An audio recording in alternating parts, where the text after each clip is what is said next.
Click করুন অ্যাপের bell আইকনে আর সাবস্ক্রাইব করুন এবিপি আনন্দ। সব সময় থাকুন খবরে।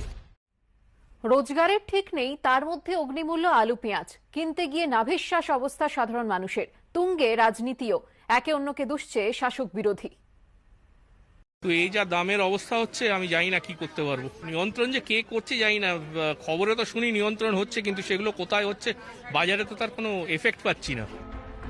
করোনা আবহে রুজি রোজগার হারিয়ে পথে বসেছেন বহু মানুষ। অনেক সংস্থা কর্মীদের বেতন কমিয়ে দিয়েছে। পরিস্থিতি আরো কঠিন করে তুলেছে আলু পেঁয়াজের আগুনে দর। জুলাই মাসে কলকাতার খুচরো বাজারগুলিতে কেজি প্রতি আলুর দাম 30 টাকার মধ্যে ছিল, কিন্তু এখন তা 40 ছুঁয়ে। লেক মার্কেটে জ্যোতি আলু 35 টাকা কেজি, চন্দ্রমুখী 40 টাকা।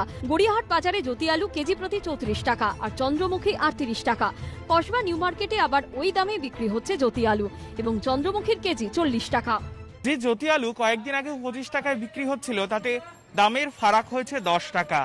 আর চন্দ্রমুখী যা অন্তত 35-এর কোটায় ছিল কয়েকদিন আগেও, তা ইতিমধ্যেই ছুঁয়েছে 40 টাকা। পেঁয়াজ তার দর ইতিমধ্যেই অর্ধশতরান পার করেছিল। আর লেক মার্কেটে এখন পেঁয়াজের দাম হয়েছে 60 টাকা। পেঁয়াজের দামও চোখে জল আনার পক্ষে যথেষ্ট।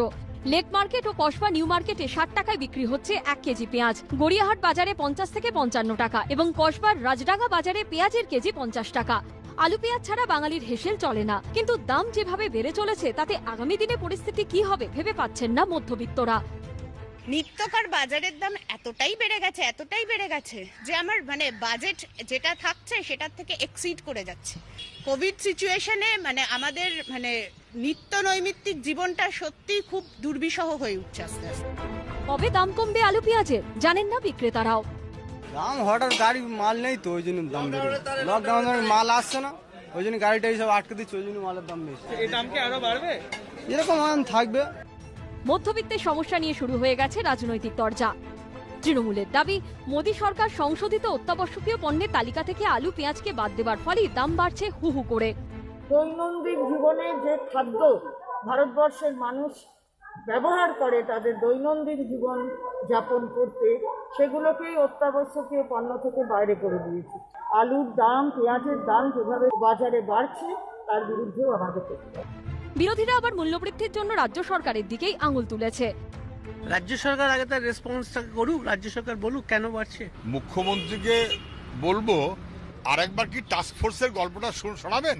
যখন 30 হলো, মুখ্যমন্ত্রী বললেন 25-এ বেঁধে দিলাম, 8টা হয়ে গেল 25, দাম বেড়ে হয়ে গেল 30-এর জায়গায় 35, 36, 37, 38।